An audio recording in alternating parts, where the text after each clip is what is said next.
Hi everyone, and thanks for joining us at PMM Fest. Before this session starts, I just wanted to say a big thank you to all our sponsors, our partners, you, our festival attendees, and all our speakers too, because without all of you guys, none of this could have gone ahead and be the success that it has been. If you've not already checked it out, do check out our AMA site. Lots of our speakers will be heading over there after their sessions to take your questions and give their answers. So yeah, head over to the AMA site. That's all from me today. Enjoy the session. Your customers are your best spokespeople, so you want to make sure your prospects hear what they have to say. After all, trusted endorsements can drive faster sales cycles and boost marketing conversions, which helps you unlock faster growth. But when it comes to going on the record, even your best customers can go silent, and who can blame them? Partnering on case studies is time-consuming, and it's painful to work through the legal approvals often required. Luckily, there's another way. With Tech Validate by SurveyMonkey, you can easily capture feedback from satisfied customers and transform it into powerful content, like verified case studies, testimonials, and reviews. Want charts that show ROI, cost savings, or competitive differentiation? You got it. With our platform, you'll quickly build an arsenal of highly targeted social proof points, segmented by industry, company size, or buyer persona. You'll get the tools to easily deploy your new customer evidence into top marketing channels and put it in front of your sales team to share with prospects. Plus, there's no need to wait for legal for approvals. With Tech Validate, your customers can opt to share their name or provide testimonials anonymously, with all customer evidence validated by a trusted third party. That's why hundreds of companies, big and small, use Tech Validate to get social proof at scale. Ready to see how it works? Watch our product tour today.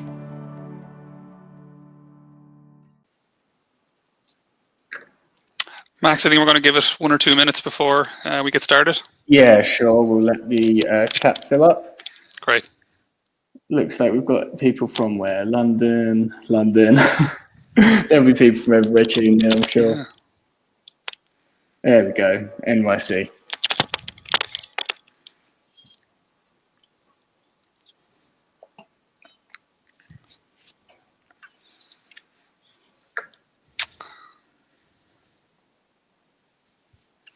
Boston strong, DC. Cool.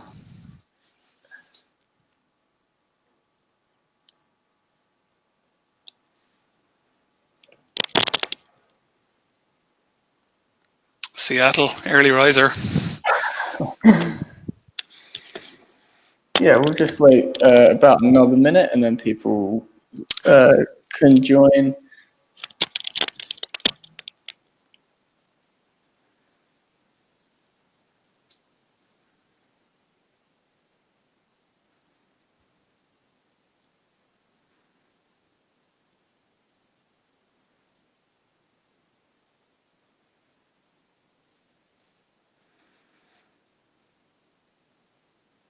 I reckon we're good to begin. Super. Well, thank you very much, Max, and thank you to the Product Marketing Alliance for inviting me to talk about the topic of category creation. And the title of my presentation today is Category Creation to Exit in 10 Months. Firstly, what I want to say is a big thank you to Richard and Bryony and Max and everybody at the Product Marketing Alliance for having me here today. I want to say a huge hello to everyone from all over the world, all parts of the US, India, Europe. Massive thank you to everyone who's joined so far. Before we get into the meat of the presentation, I'll tell you a little bit about myself. I'm broadcasting here from Dublin, Ireland. I'm the product marketing lead for Upland Altify, and I've spent 12 years working in product management and product marketing roles in the B2B and the B2C space. B2C before I moved into the dark side of B2B. And prior to working in Altify, I held roles in telecom operators Air and Virgin Media, and then the telecom software operator OpenNet Telecom. I have a dual degree from Ireland and the US, Northeastern University in Boston. So I'm a Husky alumni, and Dublin City University also. I now currently live in Dublin with my wife and 2 kids, and they keep me busy when I am not doing all things product marketing for Upland Altify and Upland Software. So This was a quote that I saw somewhere, and I haven't been able to attribute it since, but I've really liked it, and I've always held it in the draft section of my Microsoft Outlook. And it says that the goal of a great presentation is to create emotions that persuade people to take action. So what I'm hoping to do is tell a story that will allow people here and product marketeers that have joined from all over the world to look at this and look what Upland Altify have done and try and replicate that in their space. And that's particularly true for, I think, medium-sized software companies, smaller software companies, and even companies in the physical space as well. So I think this is my goal for the hour that I'm going to spend with you here. So we're talking today about category creation, and before we get into the process of how Altify began the journey to a category launch, we want to take in some sharings and look at some learnings from some of the category superstars, companies like Box, Marketo, Gainsight, HubSpot. I know there's going to be speakers from HubSpot on the Product Marketing Festival this week. Salesforce is obviously a huge one for us. The company Altify that I work for is Upland Altify, is a Salesforce native software company, and of course Slack. So the first thing I think we want to hone in on is about how you paint the big picture. And this is an old grainy picture of Mark Benioff talking about the end of software. I think one of the big takeaways, I read Mark Benioff's book Beyond the Cloud a couple of years ago, and it's a brilliant read for anyone who's looking to look at how categories are created, how massive unicorns start, and some of the guerrilla tactics that they take to grow. The end of software was something that they positioned to try and attack their biggest competitor, Siebel, at the time, and try and change the conversation and change the game for them. So I think painting the big picture is really important. I think what works as well is naming the enemy. So who are you competing against? Box, or Box.net as they were at the time, they positioned themselves against SharePoint, a somewhat clunkier solution. Now Box simplify the way you work. A really successful category launch as well that they launched a couple of years ago. One of the things you need to do well from a category perspective is build heroes and build a following. This is one thing that Salesforce do phenomenally well. So they have all of their Trailhead training programs, and they have Trailblazers as part of that. So everybody who conducts some Salesforce training, they all talk about their training and their learning as part of the Salesforce ecosystem. They talk about it to all of their friends and everyone they're around. So building heroes and building a following is really important. It's difficult to do, but if you can allow your customer to be your best advocate, then you're onto a winner. One of the things I think that is going to sting for a lot of people here who would have been involved in events that were planned for 2020, and I think this principle of category creation and building a following and creating those advocates is to take the show on the road and create large events. And I think it's not going to be relevant for 2020. It remains to be seen how relevant it's going to be for 2021. But this, as you look at the course of your career for medium term at the very least, events I think will go back to being of huge significance again. Because especially if companies are moving towards a more remote working model, you're still going to need to get in front of your customers. The Product Marketing Alliance is doing a phenomenal job this week with the Product Marketing Festival from an online perspective. But I think getting people to get on a plane, to go see your story and maybe tell your story on your behalf is a phenomenally important part of building a following and creating a category. And this example here is from HubSpot Sydney, where they continue to grow and grow with events all over the world. Gainsight are also another category pioneer. They have a number of different product lines, but Gainsight really own the customer success space and have been that kind of pioneer from a software perspective. And also from a conference point of view, their event Pulse grew from pretty small beginnings, it should be said, in 2013 with 300 people. But as they got to 2018, they were up over 5,000, and I'm sure many more in 2019. 2020 is obviously a wash in terms of the actual number of events that you can have. But again, a really important part of building that following. I think this is a really nice graphic from Salesforce, and they talk about the end of software. but you do need to reduce friction across the product set, but also across the user experience. So your offering needs to be easy to understand, easy to try, easy to buy, and easy to use. And if you're all of those four things, I think you're onto a really good winner. Two-time unicorn founder Stuart Butterfield, who founded both Flickr and Slack, talks about deeply engaging your customers and making them your advocates. He says that every customer interaction is a marketing opportunity. And I think this is hugely important. And this is why it's important to get your whole organization behind something like a category launch, because marketing can be on point, sales can be on point, but if your support organization, your customer success organization, your IT organization are not behind this thing, the interactions that they're having with your customers may not seek to augment the category story. So you could be getting it all right on one side of the house and not on the other. So I think it's really important that you know that every customer interaction is a marketing opportunity, and it's not just on webinars and customer events.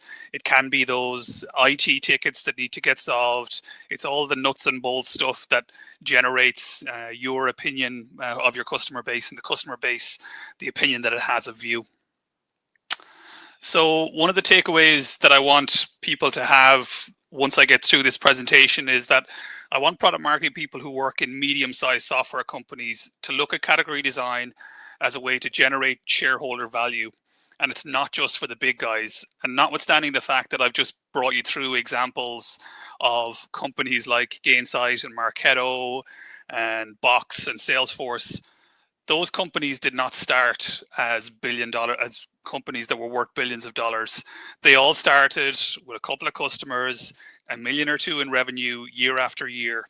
And I think when Altify started this journey, it was in somewhere in the region of a $10 to $15 million a year company. So this is something that we undertook as a kind of a small to medium sized software company. So I think that's worth keeping in mind for everybody that's on this call here today, because I think that's hugely important for everybody that's a part of the Alliance, is that not everybody can work for a massive conglomerate. There's a massive amount of product marketing folks that are going to be on this call that are working for a medium-sized software company, and they want to see how they can actually add additional value. And I think category design and launching a category is a huge way to do that. So this is the category design and development journey. It starts with what's the founder's insight, how you define the problem. You got to name your category, build the ecosystem and the partnership blueprint, nail down your point of view, mobilize the company, look into your lightning strikes and how you want to generate impact in the market, and then the flywheel, which is probably the most difficult piece to do. So I'm going to go through a couple of these sections today and give you our experience of how Altify played bigger. So the book Play Bigger was really our category guide. Christopher Lochhead and the guys there at the Play Bigger organization, we read this book, and it was literally homework for absolutely everybody in the marketing team, sales team. So anybody involved with the category had to read this book, Play Bigger, and it really acted as our guide for the entire category creation process, how we mapped it out, how we built it, and we tried to keep to these principles of the book. I would highly recommend it to anyone. It was written a couple of years ago, but I think there's lessons in here that are hugely beneficial for anybody in their marketing career, product marketing career, or whatever. I think it's a book that's really going to stand the test of time. And I encourage you, even if you don't plan on launching a category anytime soon, definitely get a copy and check it out. So the problem identification section, here's a couple of examples of high level problem identification for some larger companies. You think of someone like Uber, their problem really that they identified was that getting a taxi sucks. It's really, really difficult to do. Fender needed a louder guitar. Salesforce, that software is shelfware, the end of software. And having multi-OSs on one machine, not a particularly good idea, which spawned VMware, which was a really successful category as well. So where we got to from an Altify perspective was, our key insight was that customers are at the center of your business, not the bottom of your funnel. And this is something that we repeat over and over again. So Altify is a sales software company built on Salesforce CRM, But, as we look at marketing and how lead flows go into the standard MQLs, SQLs, into opportunities and sales, there's a tendency to look at companies or look at customers and potential prospects in this particular bucket. But the reality is that the customer is at the center of your business. So before any prospect engages with you, they've probably done 70 to 80% of their research already. So the touch points that you have from marketing, sales, biz dev, customer success, professional services, all the way through, your customer is at the center of your business. And that was our key problem that we identified. So we wanted to focus on a little bit what was different, and we needed to evangelize our point of view on a different insight. And it's important, I think, when we look at the company, the product, and the category on this particular slide, to know that a category leader takes 76% of the available market capitalization in the market. So when you're there first, you create that category, your competitors begin to play by your rules. And one of the key metrics in the book is that 76%, if you get it right, you'll get 76% of the available market cap over and above your competitors, because your competitors start talking to your story. They're now playing by your rules. So in terms of the naming of our category, the name that we came to in the end was Customer Revenue Optimization, or CRO.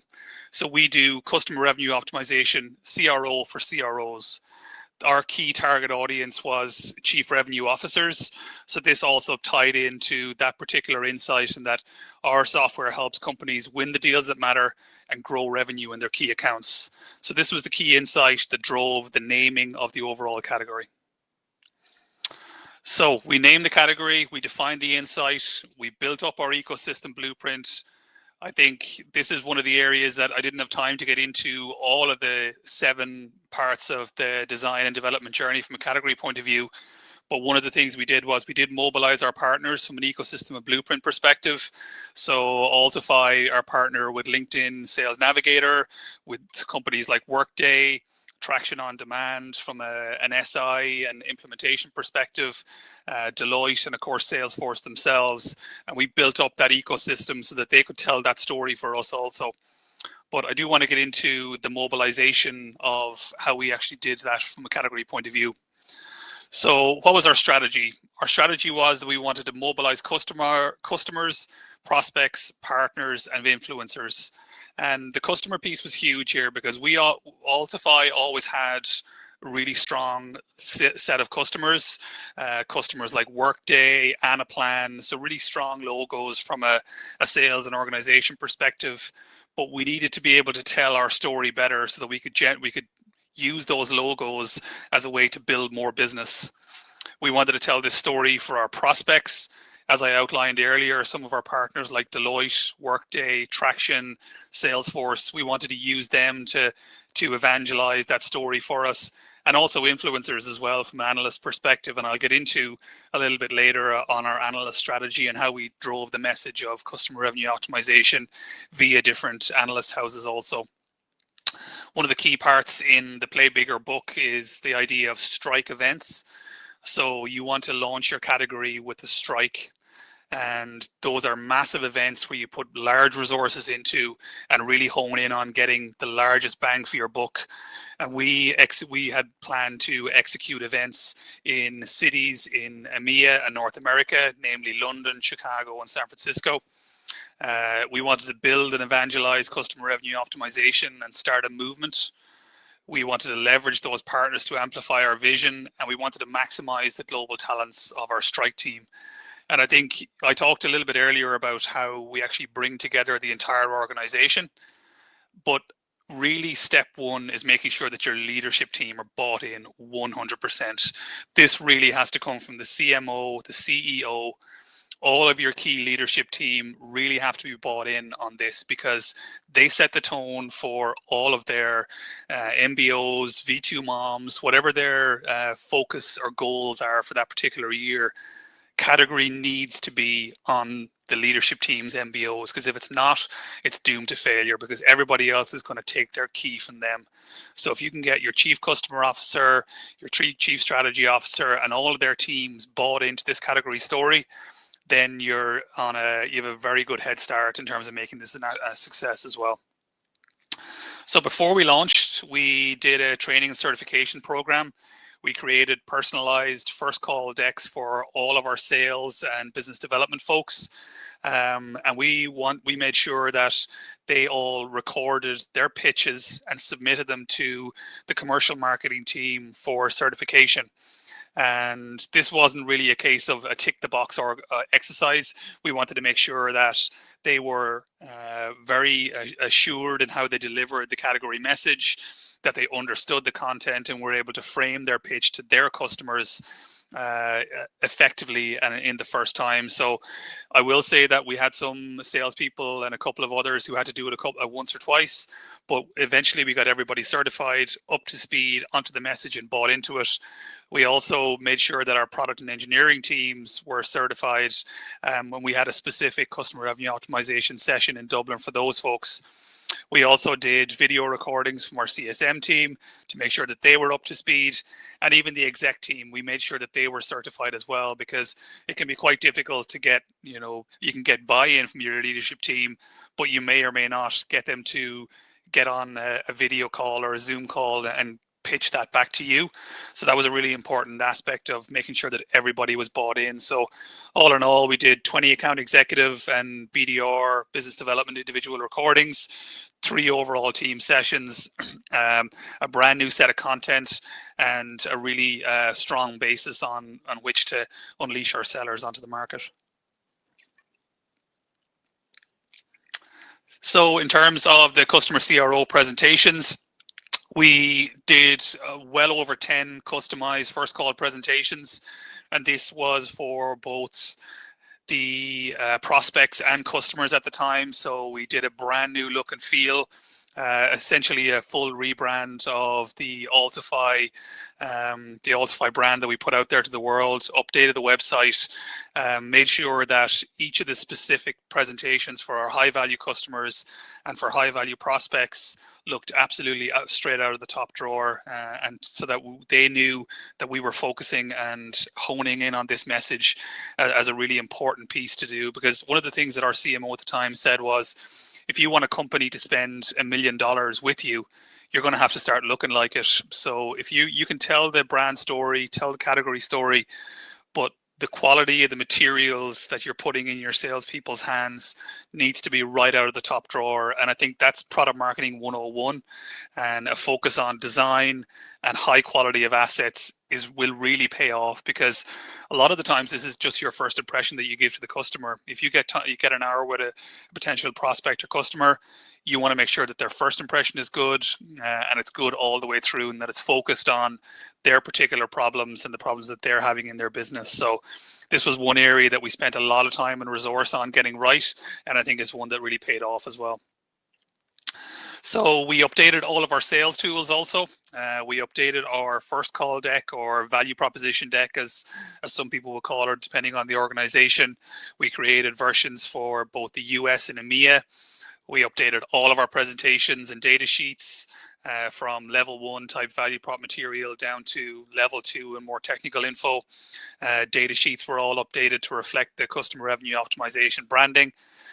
We also created brand new videos. So this was one thing that the product marketing team did, whereby we delivered the first call presentation in a recorded format so that people could go back, look at the script, look at the transcript of what was actually said, and then go out and re-deliver that back out to their customers again.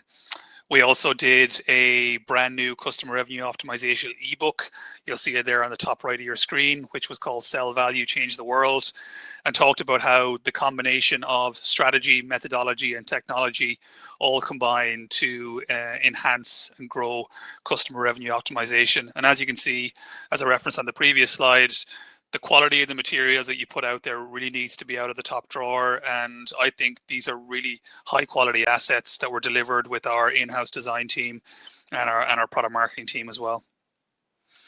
Mentioned this a little bit earlier. So we launched a brand new ebook on customer revenue optimization, which was essentially almost a Bible of how we bring our customer revenue optimization message to the world, broke down all of the messaging, like I say, the strategy, the methodology, the technology behind customer revenue optimization, and how that really helps organizations win the deals that matter and grow revenue in their key accounts, which is our 2 core product areas. So from a lightning strike perspective, this is where you really need your high impact events, your basically your best customers attending your events, all of your organization rode in behind the launches. So we launched on February 27th, 2019. Keep note of that date because it ties into the topic of the presentation, which of course is category creation to exit in 10 months. So we announced the customer revenue optimization category on February 27th. Prior to that, we actually had our revenue kickoff in Dublin in early February of that year. So we had a chance again to kind of tell that category story of what was coming to everybody in Dublin. And of course, had a good time when everybody was in Dublin as well, getting to the Jameson factory and the Guinness factory and all those team bonding things that we used to do before COVID-19. As part of customer revenue optimization, we also announced the new product release of our Spring 19. And we also kicked off our yearly benchmark study, which was basically a survey that we sent out to our top contacts from a C-level perspective.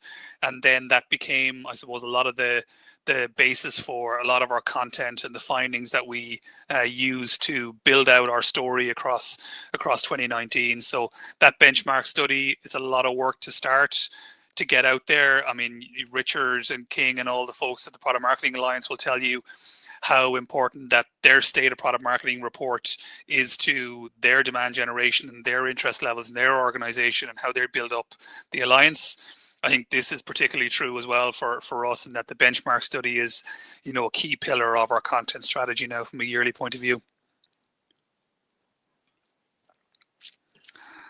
So some of the accomplishments. So like I said, pre-launch, we had our revenue kickoff in Dublin in early February. We launched on the 27th of February, and as part of our launch campaign, we had a full end-to-end PR, web, social strategy, analyst engagement, media, multiple blog posts, and also the CRO benchmark study, and all of our sales tools updated. So you can see a little bit here on the middle of the screen, the customer revenue optimization benchmark study, some of the findings there. You'll see that, some of the story of how we told the category design journey and some of the assets that we used for that as well. So all in all, a really successful initial launch campaign. We supported that, I suppose, by over the course of the next couple of months with a number of high value customer events. And this is where you really get your customers to become your advocate for you.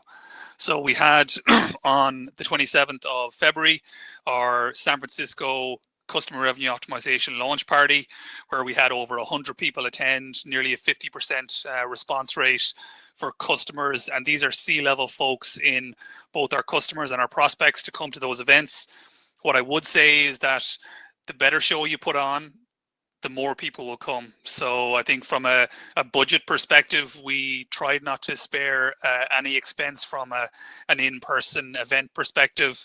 We had our London launch party in May, and that was in the Gherkin in London on one of the top levels of that. You can see it on the bottom right there.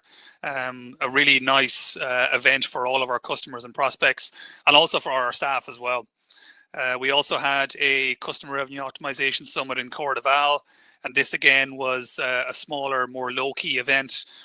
We also had a customer advisory board in both Chicago and London, again, making sure that we were covering off both the US and the EMEA markets. Excuse me. So all in all, we had 2 launch parties, we had 1 CRO summit, we had 2 customer advisory boards, and over 283 event attendees. And I think one of the most important things from those events is that those are your content generation machine for the rest of the year. So at all of those events, we had a camera crew there any of our customers who were there, if they agreed to it, we interviewed them on camera. We created those interviews, packaged them up, and got them out as customer references and customer case studies and stories. They generate blog posts. Once you have those scripts, all of your case studies are pretty much boxed off for the next year if you can get these people on camera.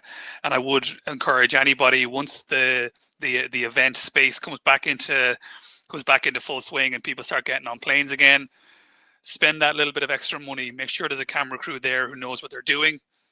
Make sure that you can interview your customers, package it up into 1 to 2 minute teaser videos for your clients, and they can see how you tell your story to that event or to that customer. So from a press perspective, we had 11 media articles, and we had 2 of our customers interviewed by a publication. One of those was Orange Business Services out of Europe, and they were interviewed in the Diginomic publication as well. We had 3 press releases over the course of the year. And as you can see, we worked very strongly with our PR agencies. Positive in the UK were absolutely phenomenal, and also Matter Comms out of the US in Boston and Boulder, Colorado. And they were fundamental, I think, in getting us all of this published content and articles in specific industry categories. So places like Martech, Destination CRM, Martech Today, Martech Advisors, really much in our sweet spot.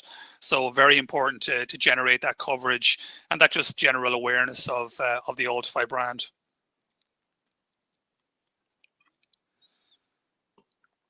One of the key parts of, and this was, I suppose, not just a pre-category launch topic, but it was also throughout the entire year of 2019, was around analyst briefings.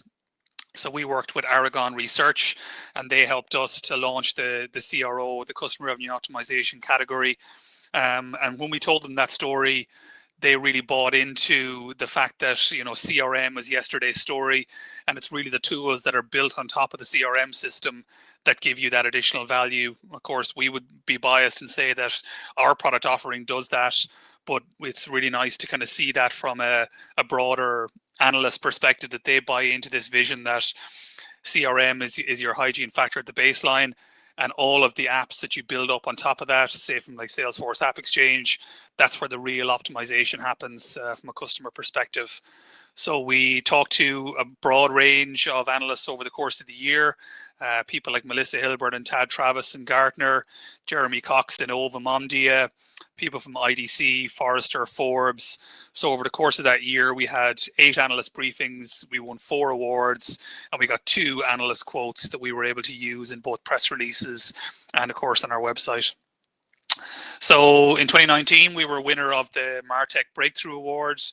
We were a finalist in the DigiDay Awards, and that was a really, I think, you know, it was amazing to win, but it's also, when you look at the finalists at DigiDay, people like AT&T and Max Media, ARM Treasure Data as part of the ARM group, enormous customers and enormous competition in those particular, in the DigiDay Awards as well. So really, I suppose, keeping to the tradition of the book, Play Bigger, which was our mantra for the year, which was make sure that you're punching above your weight, make sure that you're amplifying your voice, and really trading punches with some of the big boys in these type of awards. As I say, we worked very closely with Aragon Research, and we were named as a 2019 hot vendor in customer revenue optimization. And we also welcome new vendors to that category with the addition of Closeplan and Revigy. And I think the important part of that was not for us to be included in this particular category and be named as leaders in that space, as were Closeplan and Revigy, but what it did was it made sure that Closeplan and Revigy were now playing by our rules.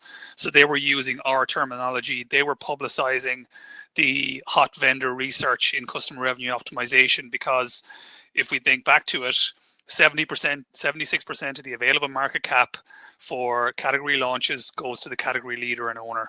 And that's really what we wanted to hone in on here. When we see these other vendors and competitors of ours coming into our space, that is really a win for us rather than a threat. So one of the things that we had launched actually in 2018 was our podcast, and it was launched in mid 2018 as Predictable Revenue Radio. It was rebranded as part of the category launch in early 2019, and it's now called Revenue Optimization Radio. We've had over 70 episodes, thousands of listeners, and I am now the host of Revenue Optimization Radio. So I'm going to do a quick plug for that now. Check it out on revenueoptimizationradio.com or also uplandsoftware.com/Altify. I've been hosting it since the start of this year, and we've had some amazing guests on, from talking about business development, diversity, category creation, customer lifecycle, all of that good stuff. And again, the podcasts, Logan Lyles, James Carberry from Sweetfish Media would talk about this podcast as being the top of your content waterfall. This can really take a key piece of content like a podcast, turns into a blog post, it turns into a teaser video, it turns into a story that can become part of your case study. So it generates all of this massive amount of content from one 20-25 minute interview. So it's one of the key things I think that we did. I know podcast launching is one of those areas that is becoming a little bit crowded now, but the benefits that you will get from an organization perspective just by telling your story, by really playing bigger and trying to play a little bit with the big boys, I think this really is a strong part of our category creation strategy. As I say, one of the key of things we did was our CRO summits, Customer Revenue Optimization Summits. We'd won in London in October in 2019. Again, we held it at the Ned, beautiful hotel in London. We had 35 customers there, about 9 customer speakers, 1 or 2 of our own speakers as well. We interviewed 5 of our customers on camera, and they're all now on our website, acting as pieces of living content. The scripts from all the presentations all become blog posts. All of this can really generate massive value throughout the course of the year. And I think when you think of not being able to do a mass amount of in-person events in 2020, look back to some of your events that you've ran in previous year, in probably last year and even the year before. Have you got those recordings? Have you got those scripts? Make sure that an event like this, which are really expensive to put on, takes an awful lot of work, making sure that you're getting full value for it. The other part of our second strike was Dreamforce in 2019. We had a major event there, and we had our CRO summit in Dreamforce also. We held it in the hotel next door to the Moscone Center, and the day before Dreamforce kicked off, and we had our summit there with over 100 folks as part of that. We didn't take a space in the Salesforce Plaza itself, but what we did was we ran our own event off key and made sure that we were telling our own story rather than the broader Salesforce story. So we move kind of towards the back end of the presentation, which is the flywheel. And how do you generate the momentum in which you can actually take the initial buzz and the launch of the category and turn it into something that keeps flying, rolling downhill, so to speak. And we kind of asked ourselves, how do we take it to the next level? But unbeknownst, I suppose, to a lot of the people who weren't on the executive team, this was the category launch, and everything that we were doing from a category perspective was being noticed by some of our key contacts.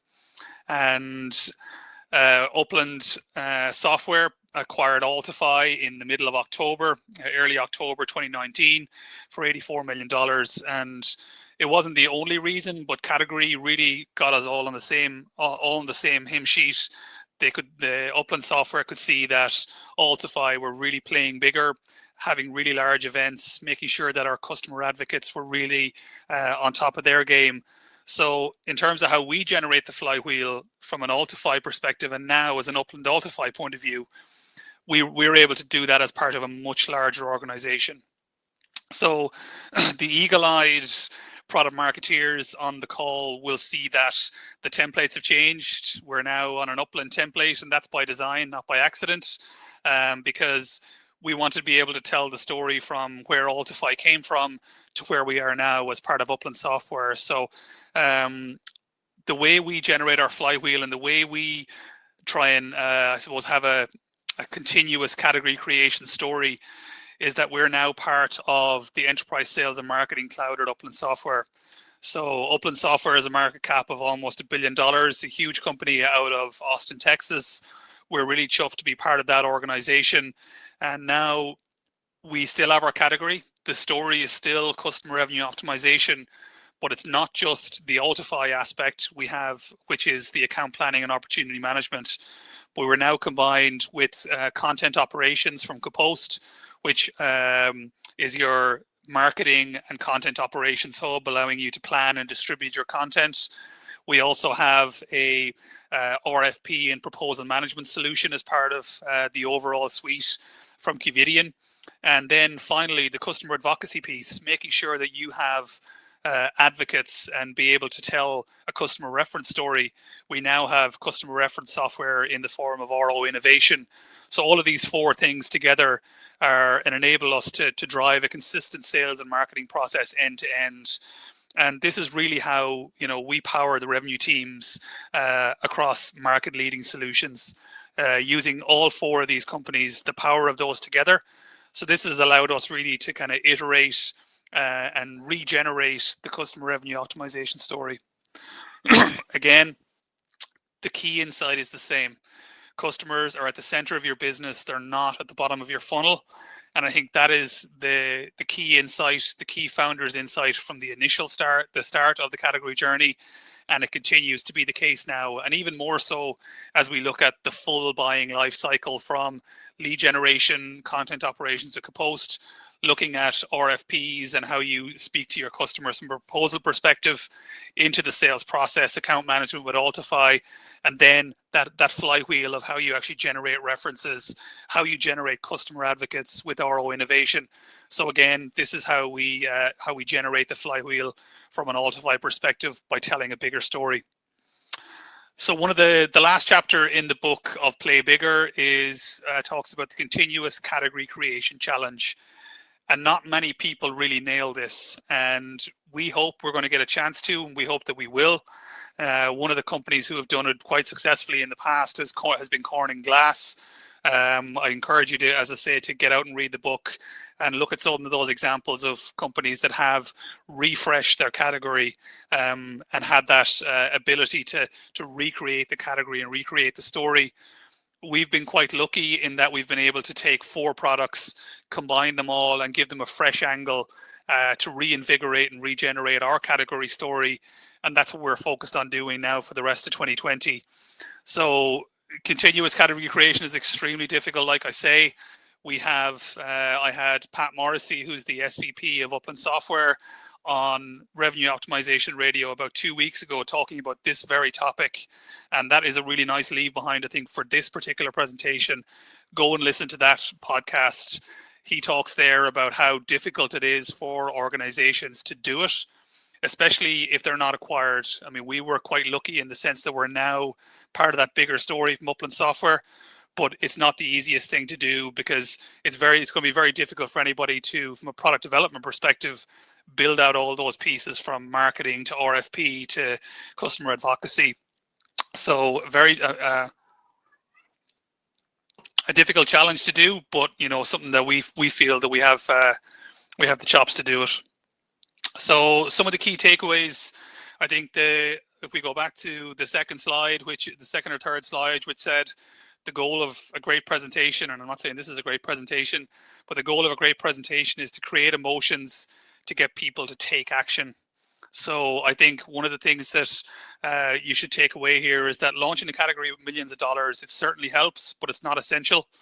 The enormous companies that we talked about from a category perspective they weren't necessarily enormous companies when they launched those categories. But you should study the playbook of category kings like Salesforce, HubSpot, and Marketo. You really need to mobilize the entire revenue team for success. And that starts with the leadership team, and make sure it cascades down to your entire organization. You need to plan big bang strike events, and as much of your budget as you can afford from a strike event perspective, I think is really important. And you need to grow the ecosystem through customers, partners, analysts, and press. So make sure that they're doing the job of telling your story for you. And it's only really when people are sick of hearing that story and that they're so aware of it that they don't want to hear anything else from you, that's when you have your job done. That's when you have your awareness created. So I hope that the presentation today has given you some key takeaways, given you that spark to create action in your organizations. And if you feel that category is for you, feel free to reach out to me, Sean Broderick. You can find me on LinkedIn or on Twitter, sbroderick@uplandsoftware.com. If you want to talk about it, I'm always on the Slack. I'm intermittently on the Slack channels for the Product Marketing Alliance as well. So that's my presentation. I hope you enjoyed it. Hopefully we'll have a little bit of time for questions. I see the first one coming in from Sebastian. How much influence do analysts have on the creation of a category? I think with all of these things, Sebastian, it's all of the elements have massive influence. But if you can work with an analyst company to help tell your story, if they can get bought in and tell your story for you, I think that's really important. Like, one of the things, we obviously work with Aragon Research to create the category and made sure that it was there was a report out there speaking about it. But one of the most high value assets we had was, after a conversation with Jeremy Cox from Ovum, now Omdia, he said that CRM is yesterday's story and that customer revenue optimization is where it's at. And for us, there was massive utility in that. And I think when you speak to analysts like that, they've got so much knowledge of the marketplace. They'll give you feedback. They'll tell you where it doesn't think it works. So I think that analysts have a really large impact on that category creation piece. Thank you, Sebastian. Appreciate the feedback. Another question here from Waleed. How much content is focused around the problem your category is looking to solve, and how much is weighted towards problem education? I think initially a lot of the content is going to be around the problem your category is looking to solve. I think there's almost like a kind of a demarcation point. You need to kind of tell that story initially. And then as you get 2 or 3 months into your category launch and design, you start to weight it more towards the problem education piece and how that filters into your solution set and your product set. Because, you're still, one of the things that our CEO says is that, we make software and we sell it. So you need to evangelize the problem for a certain amount of time, but eventually you do need to kind of have those conversations with your customers and your prospects as to, how is this going to help me? How is this product and the product strategy and the product evolution going to help? So I think it's almost like a two-part strategy there. Thanks, Waleed.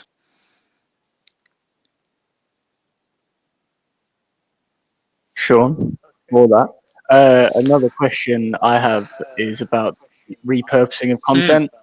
Obviously, that's important for so many businesses at the minute. Who are usually reliant upon in-person events. So when it comes to repurposing content, do you have a way that you split it? Like, this would be better for a blog post, this would be better for a teaser video. What's the process behind repurposing? Yeah, I think from us, video and podcasts kind of sit at the top of the tree and everything flows from there. So I think having those transcripts and reading through them will really tell you that story of where the gold is. Has a customer that you've spoken to really given you some gold in there in terms of metrics or what your company has driven for them? So I think that's where we kind of weight it. We look at the video first, then we look at the script and say, well, if someone has said that Altify has driven new deals or driven revenue up by 50% in their organization, well, that's going to be the key metric that goes into a customer case study, for example. If they're telling a broader story about how Altify has affected their business, then we go and create a blog post from that. But I think it also creates a touch points as well, where you can have that relationship with a customer. If they've agreed to come on camera and be interviewed by you, they're probably more likely to be looking to get more of these type opportunities for webinars, for podcasts, all of these type of things. So it cements a relationship that you have with that particular prospect, and particularly at the C-level perspective, it's really important. So I think thank you for that question, Max. Another question from Jonathan was, how big was Altify when you realized you were really creating or ready to create a new category? So at the time, I think Jonathan was about $10 million in revenue per year. We were purchased in October of 2019, as I mentioned earlier. At that time, our revenue is about 24 million for the calendar year 2019, or tracking to be, and we were purchased for $84 million. So it'll give you a sense of, somewhere in that $10 to $20 million category was when we realized we wanted to create a new category. So question from Sebastian then is, when do you go about refreshing your category? Is it every few years? I guess for us, we've been able to refresh it probably in the last 6 months. So what we've been going through over the last kind of 6 or 7 months has been that integration process into the Upland software family. And now we're out telling that new story, talking about, we launched had a strike event a couple of weeks ago for the launch of our Enterprise Sales and Marketing Cloud, and the repurposing of the customer revenue optimization message, and how that goes through the full way through the buyer journey from marketing to advocacy.